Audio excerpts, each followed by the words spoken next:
Inclusive, todos os corpos, né, foram removidos para Araraquara, onde a perícia fez aí todo o procedimento e depois, então, houve a liberação dos corpos que estão sendo esperados nesse momento lá em Borborema. E o nosso repórter, o Jonathan Mazini, está nesse momento ao vivo. É isso, né, Luiz Antônio? Ao vivo, em Borborema, né? Acompanhando tudo aquilo que está acontecendo nesse momento e o clima na cidade. Será que eu já tenho contato com o nosso repórter? Jonathan, eu gostaria que você mostrasse aos nossos telespectadores o clima e a situação no aguardo dos corpos aí em Bocaina. Boa noite, Jonathan. Boa noite, Madalena. Nós estamos neste momento no ginásio de esportes de Borborema, cidade onde moravam as vítimas deste grave acidente que aconteceu ontem no final da noite. Aqui o que a gente percebe é que a cidade toda veio até o ginásio de esportes para dar um adeus às vítimas desse acidente. Conversando com algumas pessoas, a gente percebe que todos eram conhecidos, todo mundo conhecia essas pessoas, ainda mais porque estavam ligados à área de educação. Portanto, o que a gente percebe aqui também é um sentimento de muita dor, muita tristeza. Essas famílias que estão enlutadas neste momento perderam seus filhos de uma maneira tão trágica como foi este acidente. E, inclusive, a população que vem até aqui para tentar se solidarizar com essas famílias, tentar dar um apoio a esses pais, a essas mães que perderam seus filhos, não só os adolescentes, como nós já dissemos, mas também essas 4 professoras, 2 delas diretoras aqui de escolas de Borborema, que também perderam a vida neste acidente. Inclusive, o que a gente percebe aqui é que foi montado um esquema para que as pessoas possam entrar no ginásio, possam passar pelos locais onde estão os caixões, inclusive com a ajuda de voluntários que estão trabalhando, atuando neste momento, para fazer com que haja uma certa organização para que todo mundo que está vindo até o ginásio de esportes de Borborema possa, portanto, se despedir das vítimas deste acidente. Então, daqui a pouco a gente volta com outras informações e essa é a situação, essa é a cena que a gente percebe neste momento, que a gente encontra nesse momento no ginásio de esportes de Borborema, onde os corpos das 11 vítimas deste acidente estão sendo velados. Nós vamos voltar a conversar. O João está chamando, é? Isso. Então vamos conversar com o João, que está lá, ao vivo, em Borborema, acompanhando esse drama na cidade. Vamos, então, acompanhar com o Jonathan. Pois não, Jonathan? Vamos entrar. Madalena, 6h26, nós voltamos a falar ao vivo aqui do ginásio de esportes de Borborema, onde os corpos das vítimas deste acidente estão sendo velados. A cena que me chamou muito a atenção, logo que a gente chegou na cidade, foi que a maioria das lojas estavam fechadas e nas vitrines cartazes com os dizeres luto. Portanto, a gente percebe mesmo que este é o clima de Borborema nesta terça-feira, uma cidade que vive o luto dessas famílias, dessas 11 famílias que perderam os seus entes neste grave acidente que aconteceu ontem à noite. Você continua acompanhando a movimentação da população, moradores da cidade, gente até de fora que vem até o ginásio de esportes acompanhar o velório das vítimas do acidente, um clima de fato de muita comoção, população que vem dar um abraço nas famílias, nos familiares, para tentar amenizar essa dor causada por essa tragédia que aconteceu ontem à noite neste grave acidente na rodovia que liga Ibitinga a Borborema. Inclusive foi divulgado o nome das vítimas que estão neste momento sendo veladas aqui em Borborema, são os alunos da Escola Estadual Dom Gastão Liberal Pinto, o Ângelo Matheus Geraldo, a Gabriela Cristina da Silva Rodrigues, o Nicanor de Freitas Júnior, Tainá Brenda Ferreira, Tairo Matheus da Silva Polimeno, o Felipe Gonçalves Rossi e o José Vinícius Francisco Anzolin. Também estão sendo velados aqui no ginásio de esportes de Borborema os corpos da Márcia Martins Carvalho Biasotto, que é a diretora municipal de cultura e professora de artes da cidade, também o corpo da Rosineide Aparecida Caseta Monteira, que era professora, e também o corpo da professora Margarete Aparecida Lucas dos Santos e da diretora Marisa Aparecida Manzano dos Santos. Portanto, 11 corpos que são velados neste momento no ginásio de esportes de Borborema. Os corpos das vítimas foram liberados agora à tarde e todos estão sendo velados lá no ginásio municipal de Borborema. E quem está lá para falar como é que está essa questão toda é o repórter Jonathan Mazini. Jonathan, muito boa noite. Como é que está a comoção aí na cidade? Oi, Aline, boa noite para você, boa noite a todos. Nós estamos nesse momento, como você falou, no ginásio de esportes de Borborema, onde os corpos das vítimas foram trazidos e são velados neste momento. Aqui foi montada uma estrutura para receber familiares das vítimas, amigos, essas pessoas que vêm dar um adeus aos entes queridos, pessoas que morreram neste grave acidente que aconteceu ontem no final da noite. Então aqui é uma estrutura, inclusive, com apoio de médicos, enfermeiros, que prestam apoio a essas vítimas, ou melhor, a essas famílias que perderam seus parentes neste acidente. O que a gente vê, a cena que a gente vê aqui é de muita comoção, muita tristeza, um sentimento de fato de luto que enfrenta a cidade de Borborema nesta terça-feira. Logo que a gente chegou aqui, por volta das 5 horas da tarde, a impressão era que a cidade toda estava aqui à espera dos corpos, os corpos que começaram a chegar por volta das 4h30 da tarde. Só para lembrar que aqui estão sendo velados 9 corpos, porque um corpo que foi carbonizado ainda não foi liberado para o enterro. E esse outro corpo é de uma professora, a professora Rosineida Monteira, que ela é de Itápolis, e por isso o corpo está sendo velado na cidade de Itápolis. Portanto, segue então a presença da população, moradores de Borborema, também familiares que vêm de outras cidades para se despedir das vítimas deste acidente que aconteceu ontem no final da noite. Daqui a pouco a gente volta, Aline, com outras informações, mas antes vamos ver agora a identidade das vítimas que morreram neste acidente.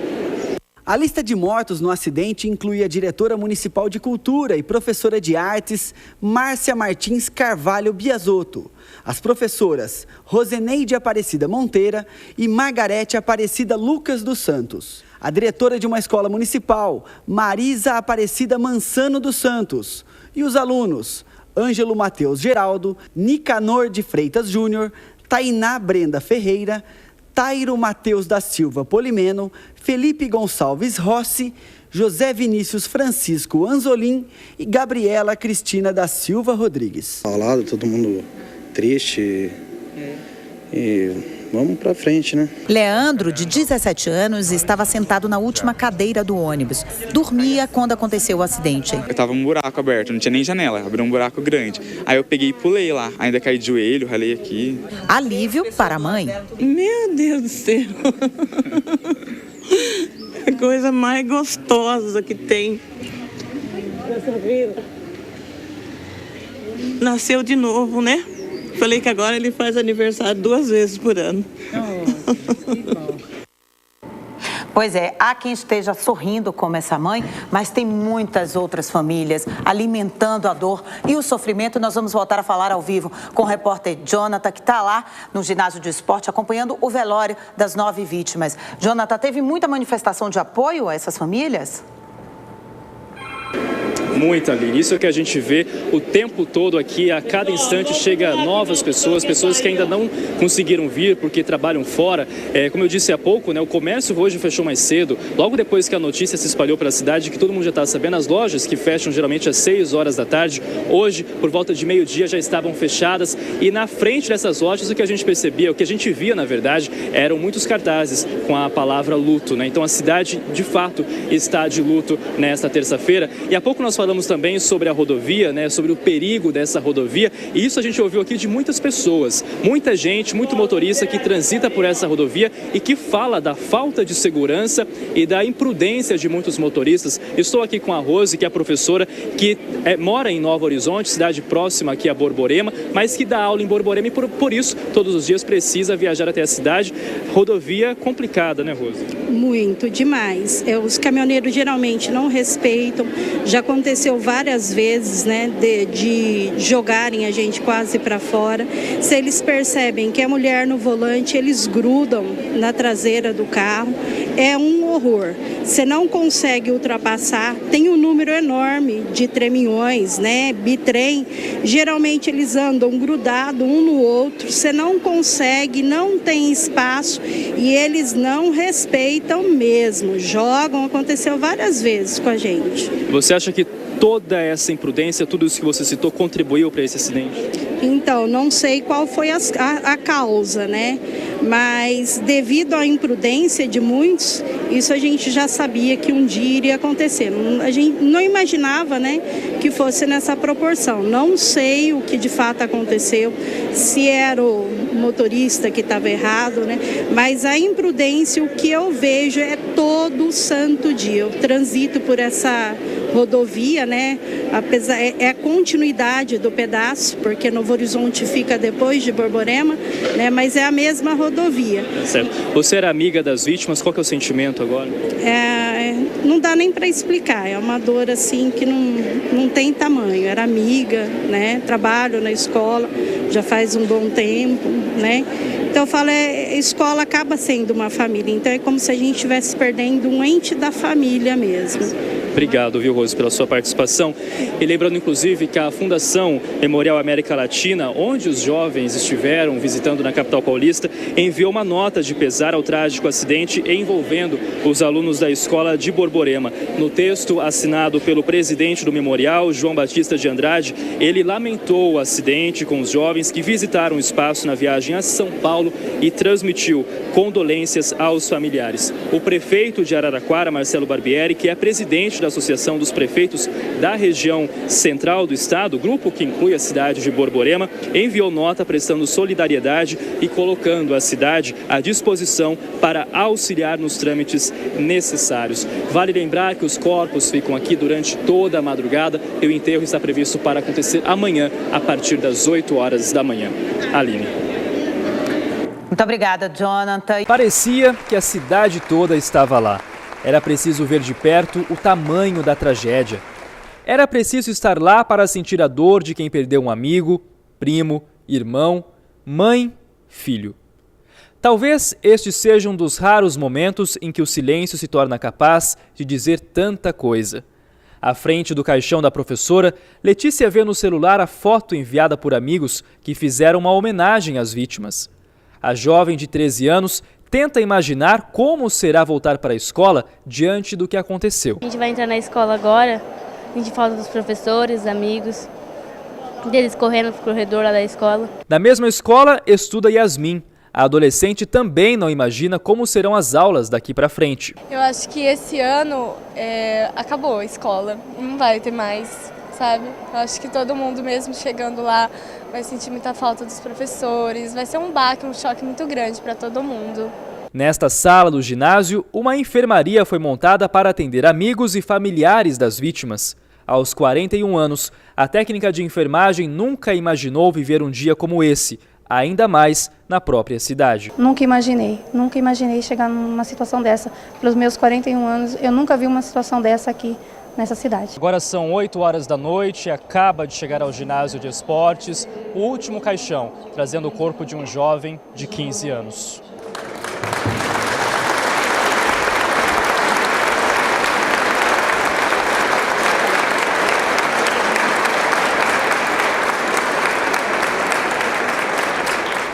O corpo de José Vinícius Anzolin foi encontrado carbonizado do lado de fora do ônibus. Quem chora sobre o caixão do adolescente é Kaique, sobrevivente do acidente e provavelmente uma das últimas pessoas a conversar com o garoto. Assim para ele, viu? Eu vou pular pro banco de lá, pro lado esquerdo, pro lado do motorista, que eu quero dormir, eu quero estar mais confortável, eu quero estar mais à vontade.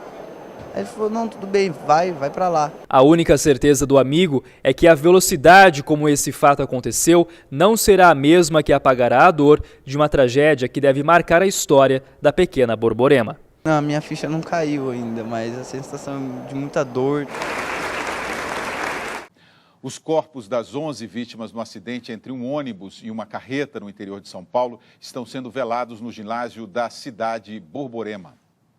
Os corpos estão sendo velados no ginásio de Borborema, cidade onde moravam as vítimas. A impressão que a gente tem é que a cidade toda veio até aqui para se despedir de quem perdeu a vida no grave acidente que aconteceu no final da noite de segunda-feira. A maioria jovens que tinham entre 15 e 17 anos. Aqui nós também vimos o desespero das famílias que parecem não acreditar na tragédia que abalou o município de 14 mil habitantes. A prefeitura decretou luto oficial de 3 dias. Nós vamos ver agora a reportagem completa do acidente com a repórter Aline Castelo Branco.